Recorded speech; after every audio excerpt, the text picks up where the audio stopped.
राधे राधे भक्तों, हमारे चैनल पर आप सबका फिर से स्वागत है।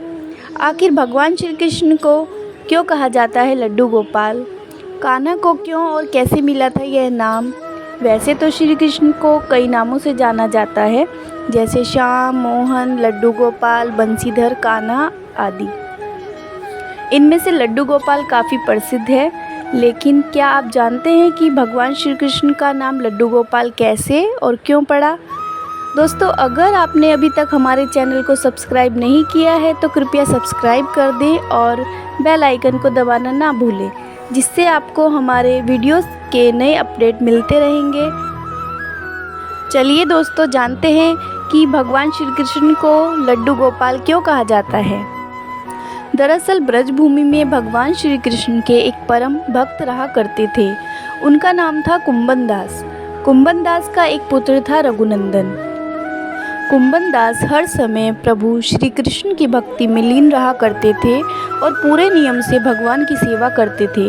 वे उन्हें छोड़कर कहीं नहीं जाते थे ताकि उनकी सेवा में कोई विघ्न न हो।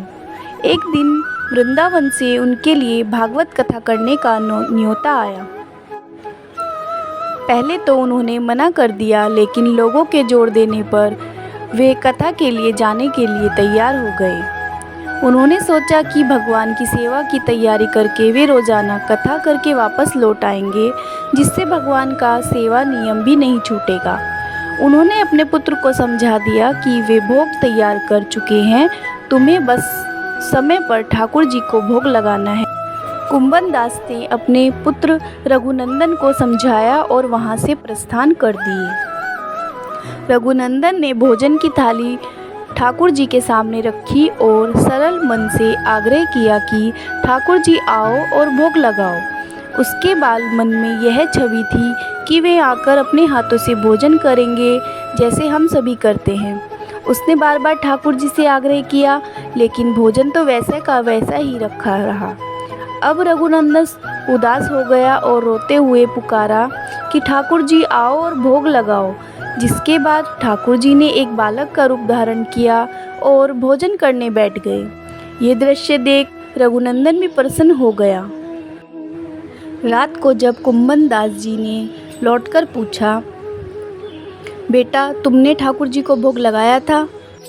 रघुनंदन ने कहा, हाँ पिताजी, मैंने ठाकुर जी को भोग लगाया था।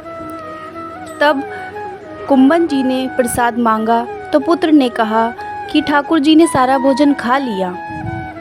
उन्होंने सोचा कि बच्चे को भूख लगी होगी तो सारा भोजन उसने ही खा लिया होगा।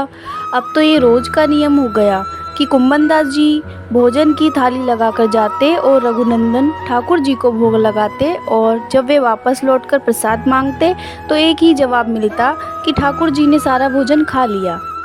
कुंभन दास जी को अब लगने लगा कि पुत्र झूठ बोलने लगा है। कुंभन दास जी ने एक दिन लड्डू बनाकर थाली में सजा दिए और छिपकर देखने लगे कि बच्चा क्या करता है। रघुनंदन ने रोज की तरह ठाकुर जी को पुकारा तो ठाकुर जी बालक के रूप में प्रकट होकर आए और लड्डू खाने लगे। यह देखकर कुंभन दास जी दौड़ते हुए आए और प्रभु के चरणों में गिरकर विनती करने लगे। उस समय ठाकुर जी के एक हाथ में लड्डू और दूसरे हाथ वाला लड्डू मुख में जाने को ही था कि वह बालक मूर्ति में समा गया। उसके बाद से ही भगवान श्री कृष्ण की इसी रूप में पूजा की जाती है और भगवान श्री कृष्ण लड्डू गोपाल कहलाए जाने लगे। दोस्तों, अभी के लिए इस वीडियो में बस इतना ही। अगर आपको हमारा यह वीडियो पसंद आया है तो प्लीज़ लाइक, शेयर और हमारे चैनल को सब्सक्राइब ज़रूर करें। धन्यवाद। राधे राधे।